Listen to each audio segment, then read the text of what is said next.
Help us to see despite our eyes. Help us to think outside of our minds. Help us to be more than our lives. For your eyes show the way, your mind knows the truth, and your being is the life. Amen. This morning's gospel lesson deals with the fall of the man Judas, his fatal decision that has made him possibly the most hated and most infamous character in all of history. Your bulletin shows the text from Matthew 27, which recalls the end of that story. I'd like to include the beginning and the climax of the story in what we read. So, for those who'd like to follow along, I will start by reading Matthew 26, 14 to 16, which is the beginning. Matthew 26, 47 to 50, which is the climax. And then conclude with, as the bulletin shows, Matthew 27, 3 through 10. Let's begin. Starting with 26:14. Then one of the 12, who was called Judas Iscariot, went to the chief priests and said, "What will you give me if I betray him to you?" They paid him 30 pieces of silver. And from that moment, he began to look for an opportunity to betray him. And then continuing in verse 47. While he was still speaking, Judas, one of the 12, arrived. With him was a large crowd with swords and clubs from the chief priests and the elders of the people. Now the betrayer had given them a sign, saying, "The one I will kiss is the man. Arrest him." At once he came up to Jesus and said, "Greetings, Rabbi," and kissed him. Jesus said to him, "Friend, do what you are here to do." Then they came and laid hands on Jesus and arrested him. And then finally, Matthew 27, 3 through 10. When Judas, his betrayer, saw that Jesus was condemned, he repented and brought back the 30 pieces of silver to the chief priests and the elders. He said, "I have sinned by betraying innocent blood." But they said, "What is that to us? See to yourself." Throwing down the pieces of silver in the temple, he departed, and he went and he hanged himself. But the chief priests, taking the pieces of silver, said, "It is not lawful to put them into the treasury, since they are blood money." After conferring together, they used them to buy the potter's field as a place to bury foreigners. For this reason, that field has been called the field of blood up until this day.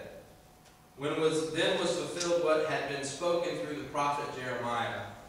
And they took the 30 pieces of silver, the price of the one on whom a price had been set, on whom some of the people of Israel had set a price, and they gave them for the potter's field, as the Lord commanded me. This is the word of the Lord.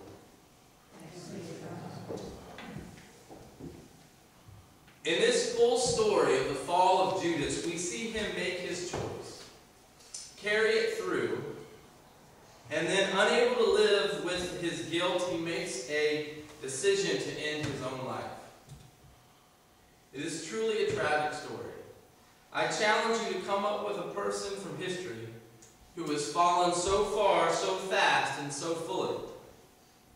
I mean, here is one of the 12, chosen personally by Jesus, who then becomes a betrayer, forever to have his name synonymous with the very idea of betrayal.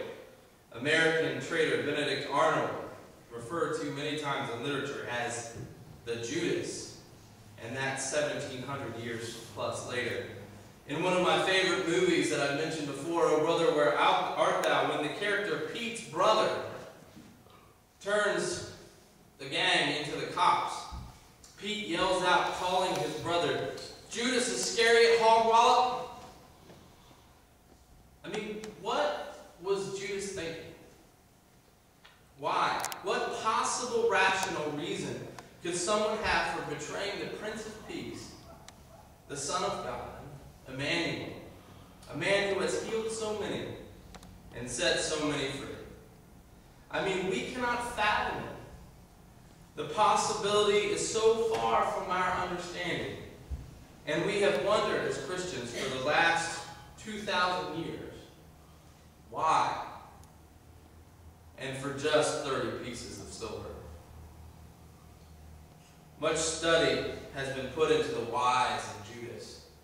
When I took New Testament in seminary, the idea was given a full week of study. I remember many of the hypotheses of why Judas does what he does. Here are a few. Is it love of money? Does he do it purely for the 30 pieces? It seems pathetic to be something so fleeting as money, especially when you see how it earns him the eternal infamy instead. Is it jealousy of the other disciples? Does he want to make a name for himself? If that is the reason, he certainly does accomplish that. But I'm not sure that the old adage that no publicity is bad publicity fits when you consider Judas. Did Judas have an inescapable fear of the inevitable outcome of Christ's ministry? You know, getting in trouble with the authorities. Is it that kind of instinct for self-preservation which made him turn state's evidence in order to save his own skin? Did he see the writing on the wall that it all was going bad? Well, before Peter was forced even to deny 3 times. Was it some kind of preventative strike?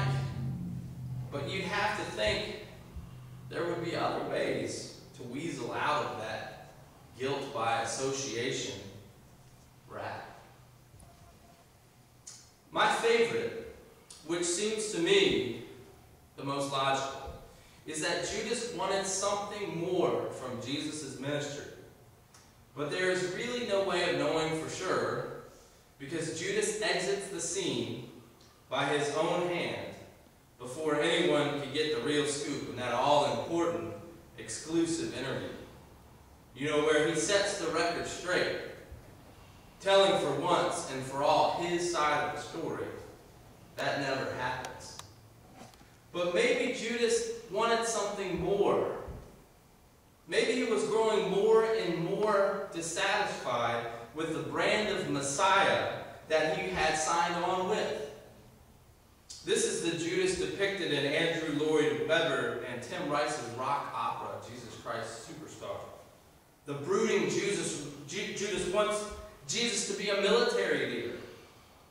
He wants Jesus to overthrow and overturn the Roman occupiers. And instead, Jesus is walking around talking about the kingdom of God. In the famous song, he proclaims that Jesus' followers are blind. They have too much heaven on their minds. Yeah, great. Jesus is getting too heavenly minded. And then, as the saying goes, therefore is no earthly good. This is not what I signed on for. All this healing and talking and walking and riding into Jerusalem on a donkey. Where is our army? Jesus. You have the power, or at least I thought you did. When is this going to happen? When is the mighty hand of justice going to sweep down and set us free? When, Jesus, when is it going to be our turn? When does the real stuff start? This, Jesus, is not what I ordered. With this understanding of Judas, there are 2 possibilities then for his betrayal. One could be that he's trying to force Christ's hand to really be the Messiah. You know, entrap Jesus so that he has to fight the Romans. He has to reveal his power. Has to. I mean, he can't just go down without a fight. Can he? The other possibility lies within himself and his worldly hope for justice on earth to be finally done. And when it doesn't happen, his hope is finally crushed. And the disappointment turns to spite, and the spite becomes hate, and his hatred of Jesus, the situation, the disillusionment, the inaction turns to the action, and out of that action, the act of betrayal. There is some evidence for this view of Judas. Most scholars believe that the Iscariot part of Judas' name refers to a place, Kerioth, that Judas is simply Judas from this place. But another possible way of understanding the name is that it refers to Judas as an assassin. The word Sicarios means assassin in Aramaic. It comes from the idea of a knife.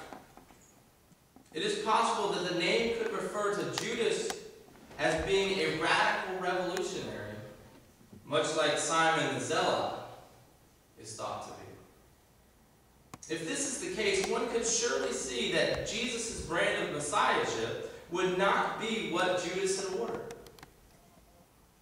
Another possible clue to Judas having a very different view of Jesus from the other disciples is that Judas never once refers to Jesus as Lord, but rather as Rabbi. Nothing more than Rabbi, teacher, as he does in this betrayal scene. I found that to be fascinating. Is it possible that Judas was following the man Jesus, but thought of him in very different terms? And when Jesus began to show those true amazing colors, Judas wished to jump ship. That he fell from apostleship because even though Jesus was right there with him, he didn't have that genuine relationship with Jesus as Lord. It makes the tragedy so much more heartbreaking, for sure, for him, but also for us because it brings us then into it. Who is the Jesus that we follow? And what would it take for us to become disillusioned enough to become the betrayers of Jesus? The Judas Iscariots ourselves. What have we ordered from Christ? And what is Christ actually delivering? Is it the same thing? What are you looking for your Messiah to do? What happens when he doesn't deliver in that exact same way? It seems this is a big part of our world today. In what many call